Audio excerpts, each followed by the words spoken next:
Alright YouTube, so we are back, of course, to talk about some Final Fantasy VII Remake, but as usual, we're also discussing some Rebirth here, and this is a discussion that I've been wanting to have for quite a while now. It's actually kind of like a two-part video, two-part series, whatever you want to call it, where I want to talk about the questions I have leading into Rebirth, like what the hell's going on, what's this, what's that, and then I also want to do a second follow-up video at some point, relatively soon here, and talk about what I think is happening with the story. And I want to do all this before we get to like the marketing for Rebirth, because a lot of us are expecting that to happen very soon. We all expect it to be at that PlayStation Showcase. A lot of people are thinking it's going to happen this month in May. So I kind of want to get these videos done and out there, obviously, before any of this happens. But as does often happen with my discussion videos, it's an idea I've had for quite a while, and I randomly hopped on Reddit today, and there's somebody that has a post that's like a similar thing, a similar discussion about, ideas or questions going into Rebirth. And I figured what better time than now to make the video. Because it's nice to have people to bounce ideas off of and discussions off of, right? And there's people in the replies and the comments that have like interesting questions for Rebirth. So there's a couple that could probably be at like the top of people's list of questions leading into Rebirth. I think maybe the most obvious one would be Zack, right? What's going on with Zack? What is Zack's fate? Is Zack alive? Is Zack dead? That's, I think, a question a lot of us have. Now, people have their beliefs for what's going on. That's perfectly fine, but we don't have confirmation of anything, right? But this is probably at the top of my list just because Zack is my favorite Final Fantasy character, not just FF7 character. Overall, within the franchise, is just something about Crisis Core when I played it for the first time. Absolutely fell in love with the character. So I'm curious to know what role he's going to play in Rebirth and potentially beyond. And in the same realm of discussion as Zack's fate, we have the different timeline stuff, which is what we're just going to call it for the sake of the video. But confirmation of what exactly is going on with Remake, right? In terms of, is there multiple timelines? Did we just simply alter the timeline and come out into an altered world?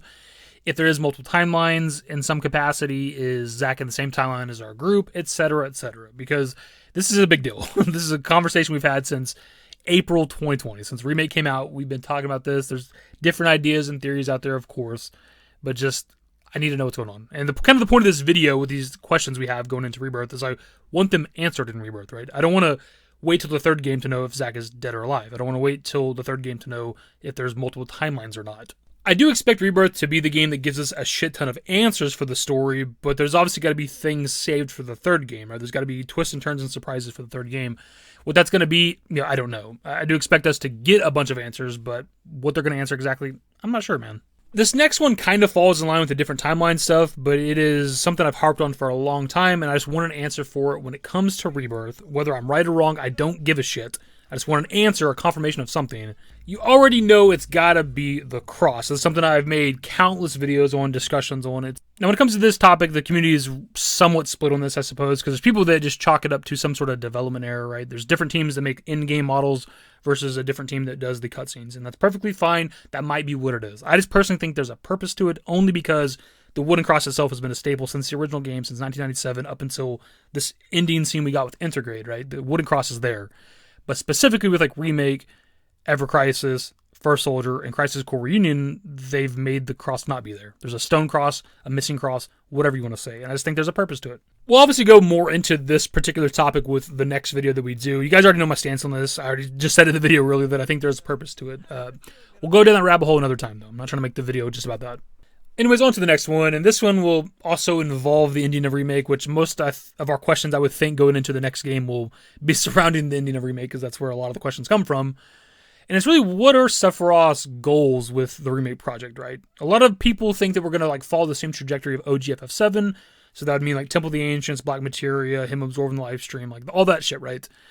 And I do think that that is going to happen to a certain capacity. I think we're all going to follow a majority of the FF7 story. But I do think that Sephiroth has some bigger goals when it comes to the Remake project, because it does seem like he wanted us to destroy the Whisper Harbinger at the end of the game. Like that's something that I think most people agree on. He absorbs all that shit at the end of the game. And then also he's wanting Cloud to help him or something along those lines at the end with like the Edge of Creation, right? Like what does he want Cloud to help him with? What is he doing? Hoping that's answered in Rebirth. Again, with everything that we've kind of talked about in the video so far, there are ideas and theories out there for what Sephiroth's attempting to accomplish when it comes to the Remake project. We'll go into that with a different video.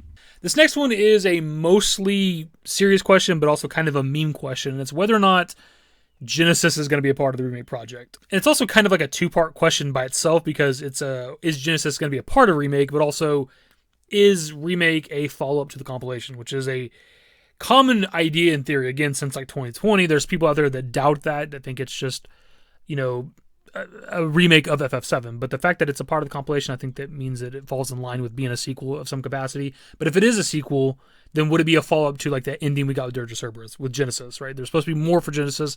At some point, is the remake project that? And I asked this question about Genesis just because there's a reason they re-released Crisis Core Reunion, right? They even said that it's a part of, you know, connected to remake and stuff like that. They're one to introduce us to the characters from Crisis Core for a reason.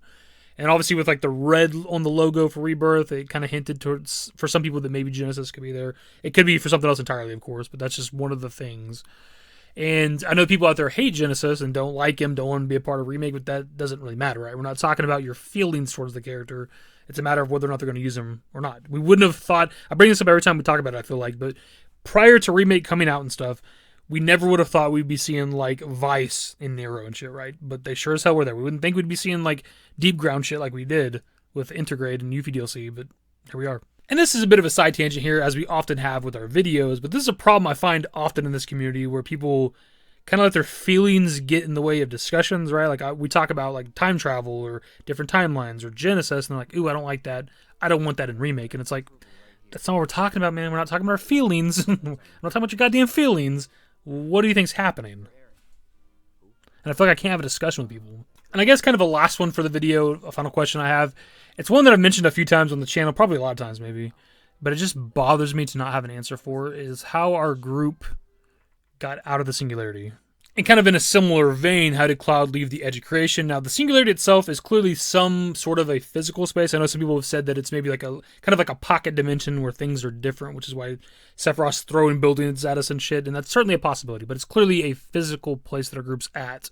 Sephiroth had to open a goddamn portal to it, right? And obviously Aerith did some magical shit to the portal, which I have questions about what that is too. But after like the defeating of Sephiroth, in air quotes, how did our group leave? And when it comes to the Edge of Creation, I know some people have said that it's potentially like a hypothetical place, a theoretical place, like in Cloud's head, similar to the ending of FF7 Original, which I think a lot of people believe that that's like the final fight with 101 with Sephiroth and Cloud is inside Cloud's head, which makes a lot of sense if you actually watch the ending of the game. And also, like, obviously the Edge of Creation stuff mirrors that scene, so it's possible that that's not a real, actual, literal place. So Cloud wouldn't have to, like, physically leave there. It's just in his mind, obviously. And that kind of circles back around to the different timelines, potentially, and maybe even, like, as we talked about recently, like, the reset potentially happen with the next game and stuff like that. Like, did Sephiroth allow us to leave the Singularity, or did Aerith do that because she has some sort of, like, powers and shit? I don't know. These are questions I have. They may never answer it. They may not even necessarily have to answer it, but I can't see our group go to that like pocket dimension, or whatever you want to say, and like we're just magically on the cliff outside of Midgard at the end. It's like, huh? We skipped something. Like, what the fuck happened? As for the Reddit post I mentioned earlier, again, there are some intriguing questions there. Some people's questions are like, what is the final boss going to be? And it's like, like that's an interesting question, sure. Like, I'm curious who we're going to fight at the end of the game. That's not like a burning question I have based on what happened in Remake, right? Like, that's not something I'm curious about currently, because of the questions that Remake gave me. Now, the question of where is Part 2 going to end at, like, that's actually a very interesting question. That maybe could have been in this video. We could maybe count that as, like, question 8 or something. Just because, like, that's very curious, right? Based on the original game, Disc 1, that'd be City of the Ancients, right? Based on what a lot of people think, it's potentially going to be North Crater. I personally think it could end somewhere earlier, and how much can they possibly fit into just the next game that they're making in only a couple of years, realistically, right? I don't know, man. That's a very interesting one, too, for sure. But that'll be pretty much the video, my dudes. What are some questions that you have for Rebirth because of Remake? Whether that's ending or other things that happen throughout the Remake story. What are some questions you have going into Rebirth that you're hoping Rebirth will actually answer? Again, we're going to do some sort of follow-up to this relatively soon, where we go into like what I think is happening with the Remake story. And again, it's just my thoughts. It's not me trying to tell you guys what's exactly happening. Just what I think is potentially happening. Maybe I'll get some stuff right. Maybe I'll get all of it wrong. Who knows? Remains to be seen. That'll be pretty much the video, my dudes. By the way, we are less than 200 subscribers away from 20,000. Holy shit, it's taking a long-ass time, but we're slowly getting there. But if you watch the channel, even just occasionally, and you're not already subscribed, throw a sub for ya boy. Let's get to 20K. That's the video. Subscribe to if you guys are new. Social networks in the description below. Follow me on Twitter, @YT. That's it. Bye. Used to care what people thought. but now I care more, and nobody out here's got it figured out. So therefore, I've lost all hope of a happy ending, depending on whether or not it's worth it. So insecure, no one's perfect. We spend it with no shame, we blow that. Like Coltrane, we in here. Like Logain, or leave it. Like Cobain.